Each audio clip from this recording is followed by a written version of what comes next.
Hey everyone, and welcome back to the channel. Today, I want to talk about something that I think we're all searching for, especially in the world we live in today. It's that feeling of calm, that inner quiet, even when everything around us feels chaotic. It's peace. We look for it everywhere, don't we? In a quiet moment with a cup of coffee, in a enjoyed book, maybe even in a weekend getaway, and those things are great. They offer a temporary escape. But what about a peace that lasts? A peace that isn't dependent on our circumstances. There's a really powerful verse in the Bible, in the book of John, chapter 14, verse 27. It is Jesus speaking to his disciples right before he is about to face the cross. Imagine the anxiety and fear they must have been feeling. And in that moment, he says this, "Peace I leave with you, my peace I give you. I do not give to you as the world gives. Do not let your hearts be troubled and do not be afraid." Let's break that down for a minute. First he says, peace, I leave with you. This isn't just a casual hope you feel better. It's a gift, a legacy he is intentionally leaving for them and for us. It's something tangible that he wants us to have. Then he makes a really important distinction. He says, my peace I give you. I do not give to you as the world gives. This is the key. The world's peace is often based on having no problems. It's the absence of conflict. If everything is going well, our bills are paid, our relationships are smooth, then we feel peaceful. But what happens when life gets messy? What happens when a storm hits? That worldly peace vanishes in an instant because it's fragile and external. The peace Jesus offers is completely different. It's his peace. It's a peace that comes from knowing you are secure, loved, and held by the creator of the universe. No matter what your circumstances look like, it's a peace that can coexist with trials. It's not the absence of the storm, but the calm in the center of it. It's knowing that even when the waves are crashing, your anchor is holding firm. Think about it. Jesus was hours away from unimaginable suffering, yet he was the one offering peace. How? Because his peace wasn't based on his external situation. It was based on his unbreakable connection and trust in God the Father. And that's the same peace he offers to us. It's a deep, internal stillness that comes from faith. So how do we access this peace? It starts by turning to him. It's about taking him up on his offer. When your heart feels troubled, when anxiety starts to creep in, bring those feelings to him. Remind yourself of this promise. Say, Jesus, you promised me your peace.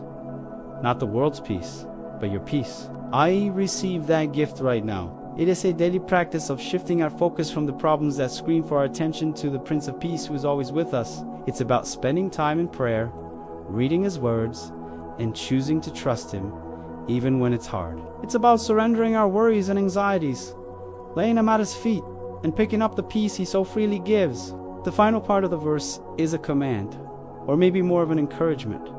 Do not let your hearts be troubled, and do not be afraid. He's telling us that we have a choice in this. We can choose to let our hearts be troubled, or we can choose to receive his peace and stand firm in it. So today, whatever you're facing, I want to encourage you to hold on to this promise. The peace of the world is fleeting, but the peace of Christ is a gift that endures. It's a peace that guards your heart and your mind.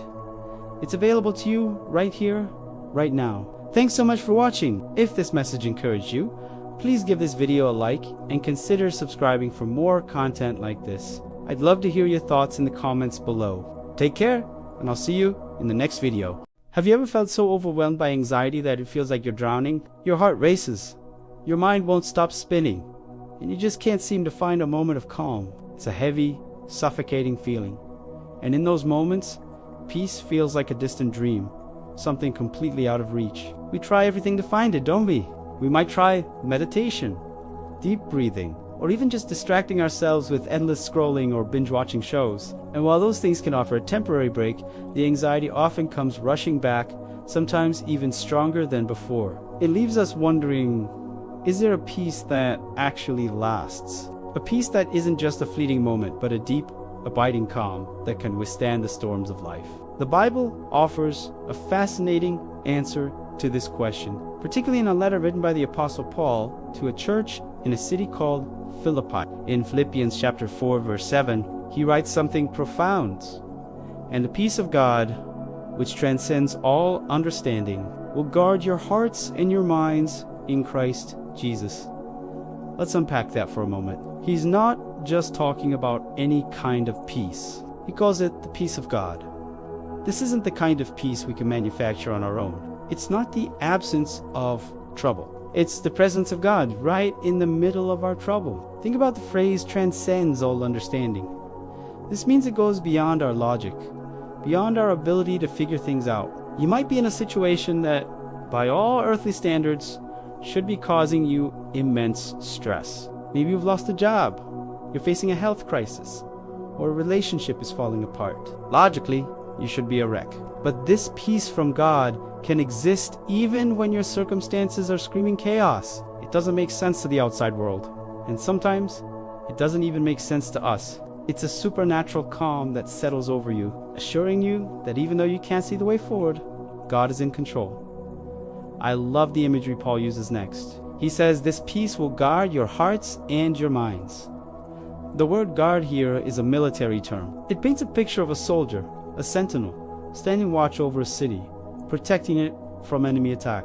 In the same way, God's peace stands guard over the two most vulnerable parts of our being: our hearts, where we feel our emotions, and our minds, where our anxious thoughts run wild. When worry and fear try to invade, this peace acts like a divine bodyguard, saying, "You're not allowed in here." It protects us from being consumed by the what-ifs and the worst-case scenarios that our minds love to create. So, how do we get this peace? The verse, just before this one, gives us the key. Paul says, "Do not be anxious about anything, but in every situation, by prayer and petition, with thanksgiving, present your requests to God." The pathway to God's peace is through prayer. It's about taking our anxieties, our fears, and our worries and consciously handing them over to God.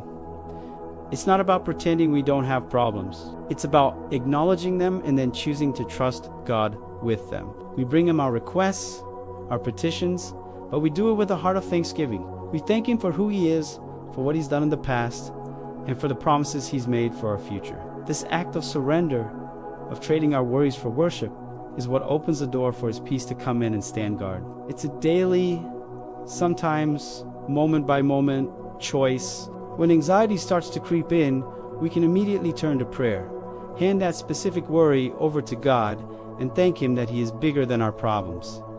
This isn't a one-time fix. It's a lifelong relationship of trust. The more we practice this exchange our anxiety for His peace, the more we will experience that incredible, unexplainable calm that guards our hearts and minds. It is a peace that doesn't depend on our circumstances being perfect, but on our God who is. If you found this encouraging, please consider liking this video and subscribing to the channel for more content like this. It helps us reach more people who might need to hear this message. Thanks for watching, and may you experience the peace of God that transcends all understanding today.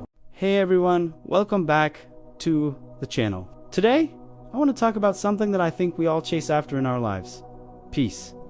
Not just any peace, but perfect peace. It sounds almost impossible, doesn't it? In a world filled with constant noise, notifications, buzzing, news headlines screaming for our attention, and the endless pressures of daily life, where can we possibly find this perfect peace? Well, there's a beautiful promise tucked away in the book of Isaiah, chapter 26. Verse 3, it says, "You will keep in perfect peace those whose minds are steadfast, because they trust in you."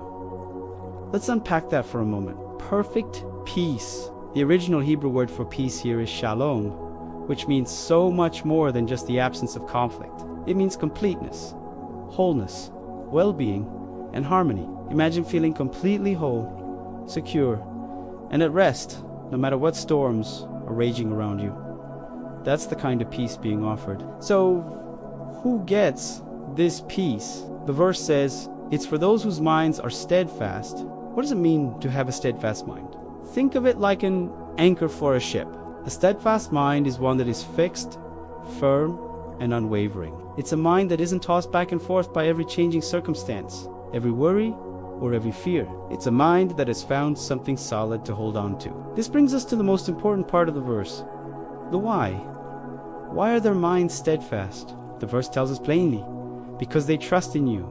The source of this unshakable stability isn't our own strength, our own intellect, or our ability to control everything. The source is trust. Trust in God. This isn't a passive, wishful thinking kind of trust. It's an active, conscious choice to place our confidence in God's character, His goodness, and His sovereignty, even when our circumstances don't make sense. Think about it this way. When you're on a turbulent flight, you don't find peace by trying to understand aerodynamics or by worrying about the engine sounds. You find peace by trusting the pilot who has the training, the knowledge, and the control. In the same way, keeping our minds steadfast means we deliberately shift our focus from the turbulence of our problems to the trustworthiness of our pilot.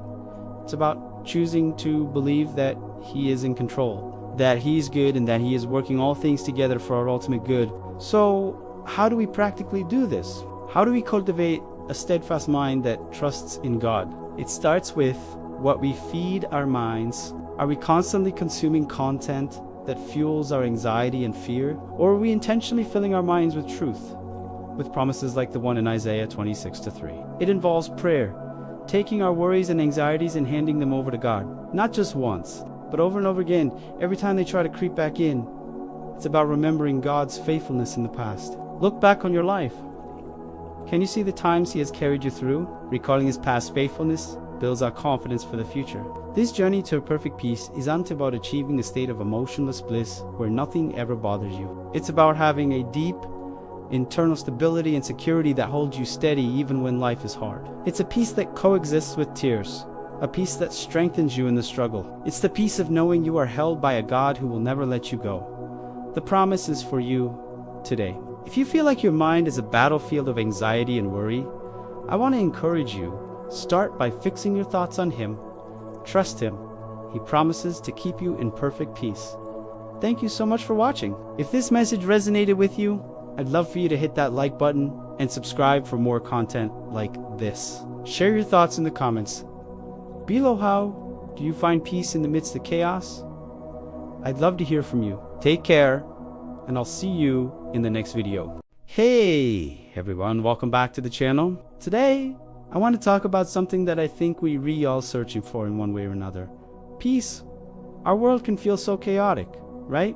The news, our jobs, even our personal lives can be a whirlwind of stress and anxiety. We're constantly bombarded with things that steal our sense of calm.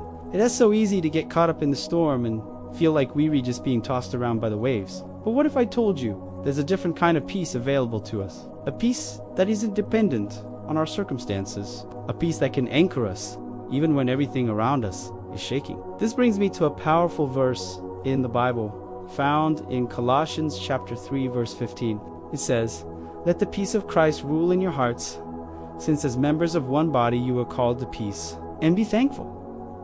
Let's break that down. Let the peace of Christ rule in your hearts. The word rule here is really interesting. In the original Greek, it's a word that means to act as an umpire or a referee. Think about a sports game. What does an umpire do? They make the calls. They decide what's in and what's out. They keep the game moving according to the rules. So when Paul tells us to let the peace of Christ rule in our hearts, he's saying we should let it be the umpire of our thoughts, feelings, and decisions. When a worried thought pops up, we can hold it up to the peace of Christ. Does this thought align with His peace, or is it stealing it? When we're faced with a tough decision, we can ask ourselves, which path leads to a deeper sense of God's calm and assurance? This isn't a passive thing. Notice the verse says, let the peace of Christ rule. It's a choice we make.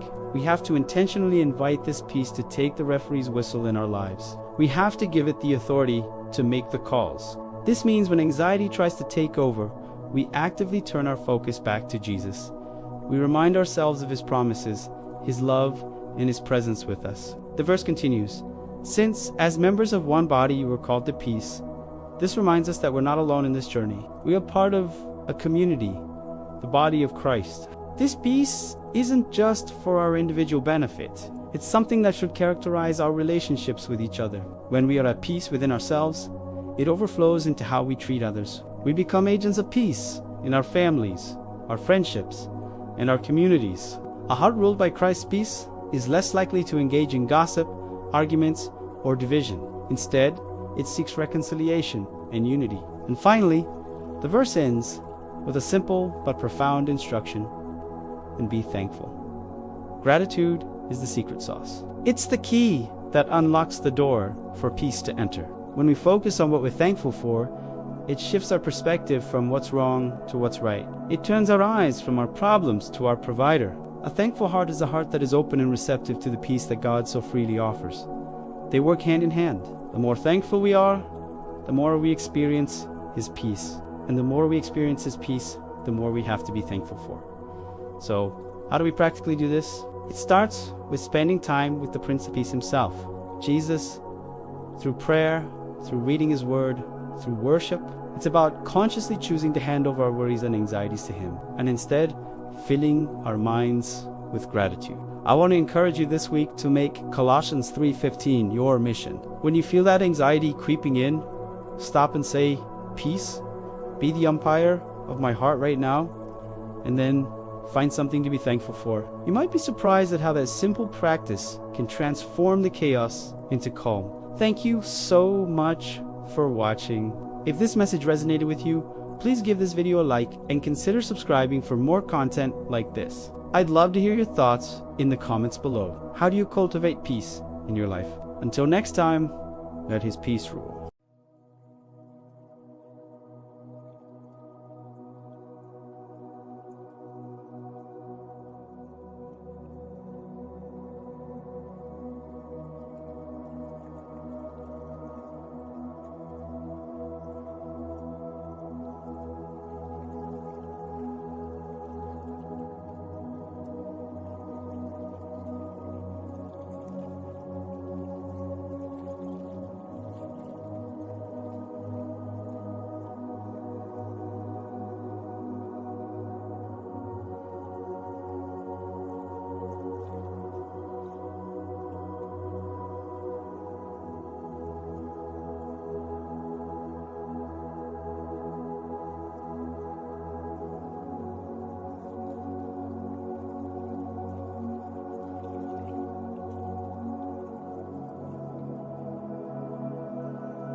Think about it like this. Imagine you're trying to push a heavy car up a hill. Then, suddenly, someone strong comes alongside you and starts pushing with you. The car is still heavy, the hill is still steep, but now you have the power to move forward.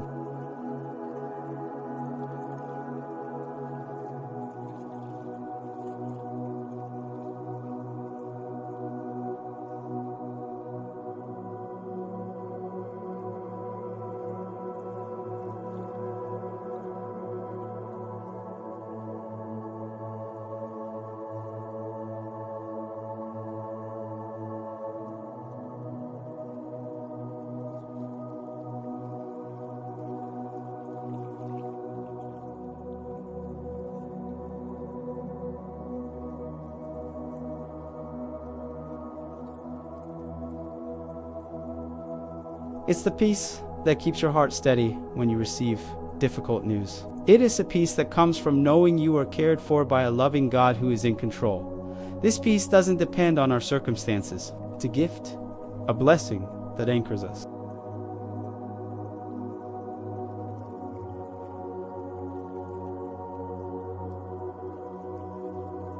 It's about turning to God, acknowledging our need for Him, and trusting in His promises.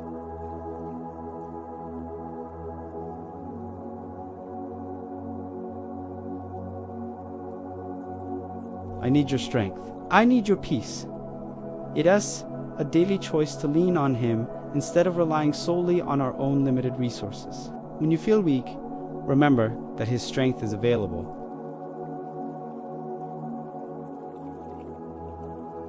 This verse isn't just a comfort for ancient times. It's a living, breathing promise for you and me, right here, right now. In the face of your personal storms, you are not alone. And you are not powerless. The Lord gives strength, and He blesses with peace. Thank you so much for watching. If this message resonated with you, consider subscribing for more reflections like this. May you find both strength and peace this week. Hello everyone, and welcome back to the channel. Today, I want to talk about something that I think we all searching for in one way or another.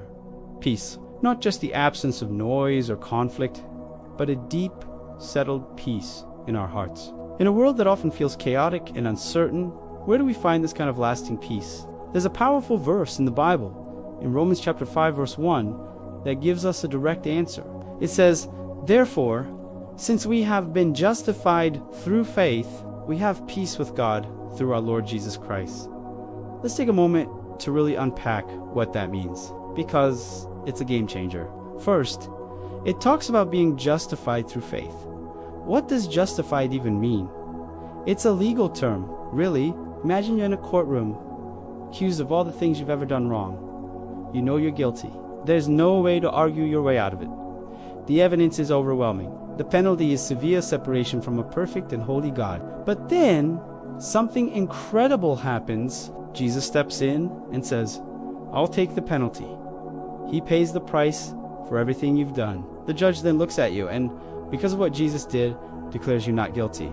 He doesn't just pardon you. He sees you as righteous, as if you had never done anything wrong in the first place. That's justification. And the Bible says this happens through faith. It's not about us earning it or being good enough. It's a gift that we receive simply by believing in what Jesus has done for us. Now, here's the direct result of that justification. We have peace with God. Notice the tense. It doesn't say we asterisk, might asterisk have peace, or we asterisk will asterisk have peace one day if we try hard enough. It says we asterisk have asterisk it right now, in this moment. Before this, the Bible describes us as being at odds with God, enemies even, because our sin separates us from His holiness. There was a state of war, a fundamental conflict between our brokenness and His perfection. But through Jesus, that war is over. The hostility is gone. The conflict has been resolved. A peace treaty has been signed, not with our good deeds, but with the blood of Christ. This isn't just an external peace treaty. It's an internal reality. It means we can stop striving to earn God's approval. We can stop living in fear of His judgment. We can approach Him not as a distant, angry judge, but as a loving Father. We are welcomed into His family. This peace is a relationship. It's the peace of knowing you are fully known, fully forgiven, and fully loved. Think about the anxieties that keep you up at night, the fear of failure, the worry about the future, the guilt over the past. The peace that comes from being right with God is the anchor for your soul in the midst of those storms. It doesn't mean life will be perfect or that we won't face troubles, but it means that underneath it all, our foundation is secure. We are at peace with the one who holds the universe in His hands. So, how do we live in this peace? We remind ourselves of the truth daily. When guilt tries to creep back in, we declare, "I am justified by faith." When fear tries to take hold, we remember, "I have peace with God." We nurture our relationship with Him through prayer and reading His Word, constantly drawing near to the source of our peace. This peace is not something the world can give, and it's not something the world can take away. It's a gift offered freely to you today. If you're tired of the turmoil and longing for a peace that lasts, I encourage you to look to Jesus, to put your faith in Him, and receive the incredible gift of being made right with God. Thanks so much for watching. If this message resonated with you, I'd love to hear about it in the comments below. Don't forget to like and subscribe for more content like this. Go in peace. Hey everyone, welcome back to the channel. Have you ever felt like your world is spinning out of control? Maybe it's the constant news updates, the pressure at work or school, or just that feeling of anxiety that you can't quite shake. We're all searching for a sense of calm, for a moment to just breathe. But what if I told you that true, lasting peace is available to us, no matter what's happening around us? There's an incredible promise tucked away in the Bible. In 2 Thessalonians chapter 3, verse 16, it says, "Now may the Lord of peace Himself give you peace at all times and in every way." Let's just sit with that for a second. This isn't just a hopeful wish. It's a powerful declaration. First, notice who is giving the peace. It's not something we have to manufacture or find on our own. It's the Lord of peace Himself. This is one of God's titles. It means peace isn't just something He has, it's who He is. He's the very source of it. Think about it like this. If you want pure, clean water, you go to the source, the spring. If you want true, unshakable peace, you go to the source God. This peace isn't a fragile, temporary fix. It's a divine peace, one that the world can't offer. Jesus even said he gives a peace that the world cannot give, a peace that transcends all our understanding. Now, let's look at the timing. The verse says he gives us peace at all times. Not just on the good days when everything's going our way, not just on a quiet Sunday morning, at all times. That includes the stressful Monday mornings, the middle of a difficult conversation, the late nights when you're worrying about the future, and even in moments of grief or uncertainty. His peace is available 24/7. It's an all-access pass to tranquility right in the middle of our storms. It doesn't mean the storm disappears, but it means we can have an anchor in the middle of it. And finally, consider the scope in every way. This is so comprehensive. It's not just about finding mental peace, though that's a huge part of it. It's about peace in our relationships, peace in our finances, peace in our decisions, and peace in our hearts. Whatever area of your life feels chaotic and unsettled right now, God wants to bring His peace into that specific situation. Whether you're facing relational turmoil, career confusion, or an internal battle with anxiety, His peace is sufficient for every single way you might need it. So how do we access this peace? The verse is a prayer, and that's our key. We ask for it. We turn to the Lord of peace Himself. It starts by inviting Him into our chaos. It means taking a moment to pause, to breathe, and to say, God, you are the Lord of peace. I need your peace right now, in this moment. In this situation, it is about shifting our focus from the size of our problems to the greatness of our God. We can also cultivate peace by spending time in His Word, listening to worship music, or simply sitting in quiet prayer, reminding our souls of His promises. This peace isn't an absence of trouble, but the presence of God. It's a gift freely offered by the one who is the very definition of peace. So today, no matter what you're facing, I encourage you to claim this promise. Turn to the Lord of peace and ask Him to fill you with His peace at all times and in every single way. If this message resonated with you, I'd love for you to hit that like button and subscribe for more content like this. Let's continue to encourage each other on this journey. Thanks for watching, and I'll see you in the next video. Hey everyone, welcome back to the channel. Today, I want to dive into a verse that might sound simple on the surface, but it's packed with so much depth and practical wisdom for our everyday lives. It's Psalm 34, verse 14, and it goes like this: turn from evil and do good. Seek peace and pursue it. Let's break that down together, because it's not just a nice saying, it's a powerful roadmap for a better life. First up, turn from evil. This is more than just avoiding the big, obvious wrongs. It's about a conscious decision, a real pivot in our hearts and minds. Think about the small things, the little white lie, the gossip we're tempted to join, the shortcut we know isn't right. Turning from evil is about recognizing those moments and actively choosing a different path. It's about developing a sensitivity to what's right and wrong, not just in the eyes of the world, but in our own conscience. It's saying no to the negative impulses and habits that hold us back, drain our energy, and hurt others, even unintentionally. It's a daily practice of course correction, but the verse doesn't stop there. It immediately follows up with, and do good. This is the proactive part, the forward motion.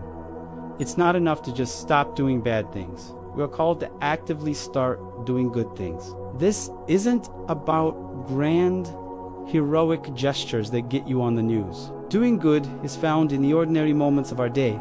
It's offering a listening ear to a friend who's struggling. It's giving a genuine compliment to a co-worker. It's holding the door for someone, letting a car merge in traffic, or volunteering your time for a cause you believe in. Doing good is about adding value to the world around you, one small, intentional act at a time. It's about leaving people and places a little better than you found them. This is where life starts to feel truly meaningful. Now, for the final part, and this is where it gets really interesting, seek peace and pursue it. Notice the two action words here, seek and pursue. This tells us that peace isn't something that just happens to us. It's not a passive state we fall into when everything is perfect. If you're waiting for all your problems to disappear before you feel peaceful, you'll be waiting a very long time. Seeking peace means we have to look for it. We have to create space for it in our lives. This could be through prayer, meditation, spending time in nature, or simply unplugging from the constant noise of social media and the news. It's about intentionally cultivating a calm and centered spirit, even when the world around us is chaotic. We have to actively search for what brings tranquility to our souls. And then we must pursue it. The word pursue suggests a chase. It implies that peace can be elusive, that it might try to get away from us. Think about it. How often does a moment of calm get interrupted by a stressful email, a difficult conversation, or an anxious thought? Pursuing peace means we don't give up when it's disturbed. We actively go after it again and again. It means being a peacemaker in our relationships, choosing forgiveness over grudges, and de-escalating conflict instead of fueling it. It means chasing after harmony with God and with the people in our lives with the same energy we might use to chase a career goal or a personal dream. So, when we put it all together, Psalm 34-14 gives us a 3-step action plan. Step 1. Make a clean break from the negative patterns in your life. Step 2. Fill that empty space by actively and intentionally doing good for others. Step 3.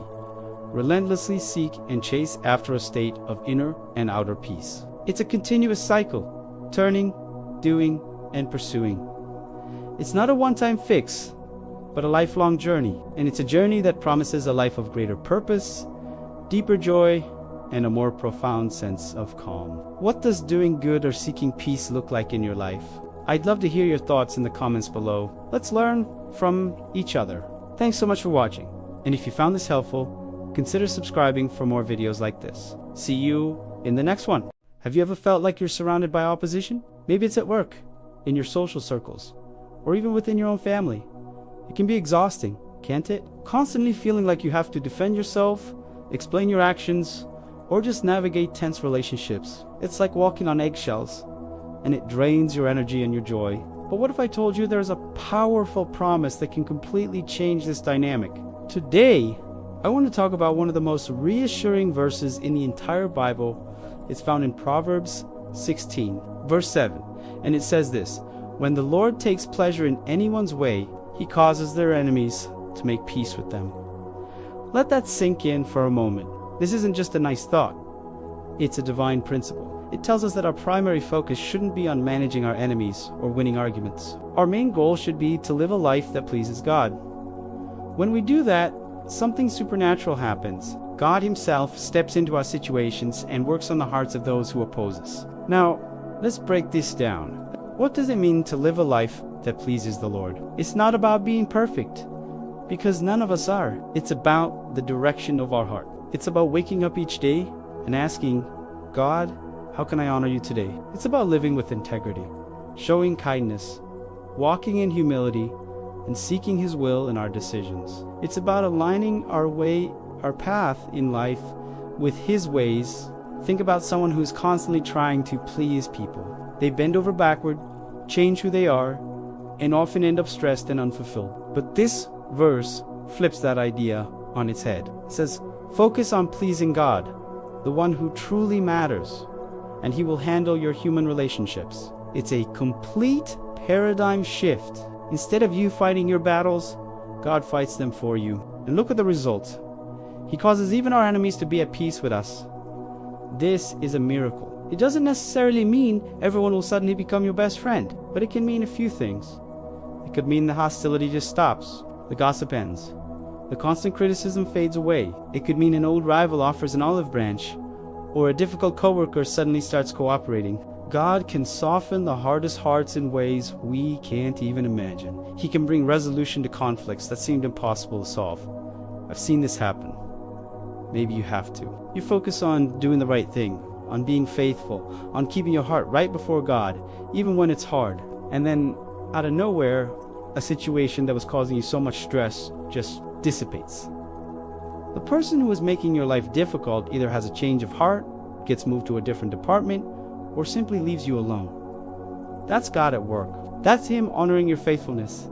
This promise is an incredible source of freedom. It frees you from the burden of trying to control what other people think of you. It frees you from the need to retaliate or get even. It frees you to simply focus on your own walk with God. When you're tempted to get into a dispute or worry about what someone is saying about you, you can take a deep breath and remind yourself of this verse. My job is to please God. His job is to handle my enemies.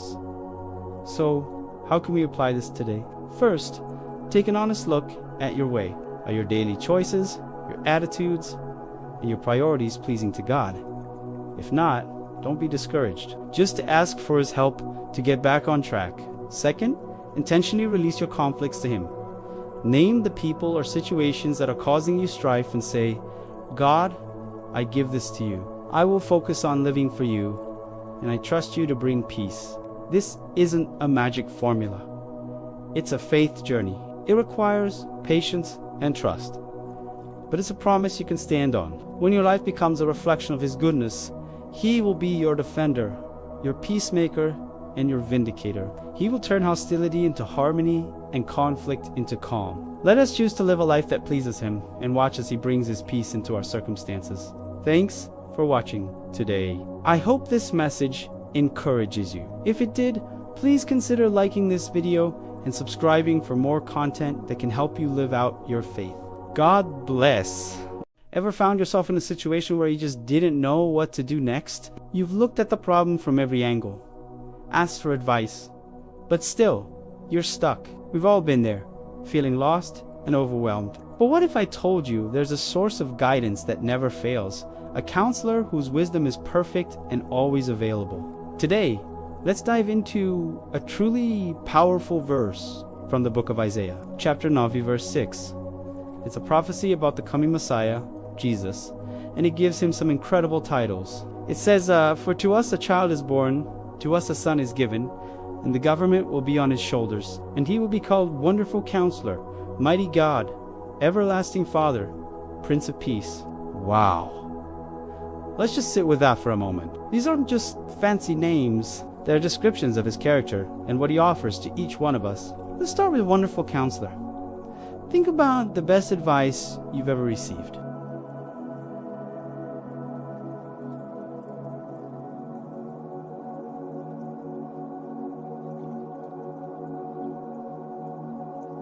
He knows your past, your present, and your future. He understands your heart, your fears, and your deepest desires better than you know them yourself. When life throws you a curveball, a difficult decision at work, a conflict in a relationship, or a personal struggle you can't seem to overcome, you can turn to Him.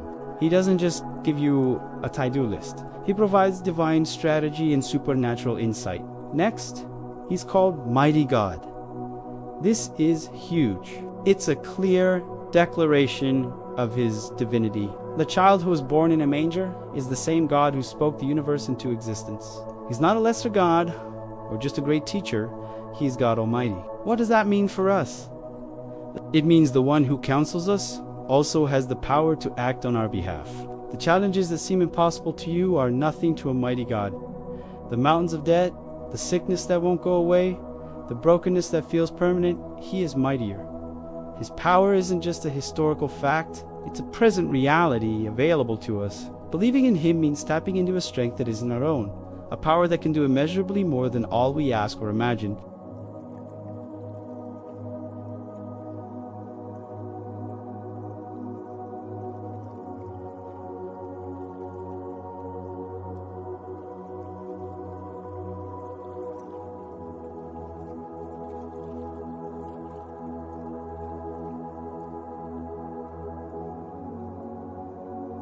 He is the Father to the fatherless, the one who adopts us into His own family. He doesn't just care for us for a season. His fatherly care lasts for all eternity. It's a love that never fades, never fails, and never gives up on us. He's the source of all life, and He sustains us every single moment. Finally, He is the Prince of Peace. In a world filled with chaos, anxiety, and conflict, who isn't searching for peace? But this isn't just the absence of trouble. The Hebrew word for peace, shalom, is so much richer. It means completeness, wholeness, wellness, and harmony. Jesus doesn't just calm the storms around us. He brings peace to the storms within us. He reconciles us to God, healing the primary source of all our inner turmoil. He gives a peace that transcends our circumstances, a peace that guards our hearts and minds. It's a peace you can't buy and the world can't give. It's a gift offered freely by the Prince of Peace himself. So, wonderful Counselor, mighty God, everlasting Father, Prince of Peace. These aren't just names from an ancient text. They are an invitation. An invitation to experience a life guided by perfect wisdom, backed by infinite power, nurtured by eternal love, and filled with unshakable peace. Whatever you're facing today, know that He is everything you need. He is the answer you've been searching for. Lean into these truths. Call on His name and watch how He shows up in your life. Thanks so much for watching. If this resonated with you, hit that like button and subscribe for more content that I hope encourages and inspires you. See you in the next one.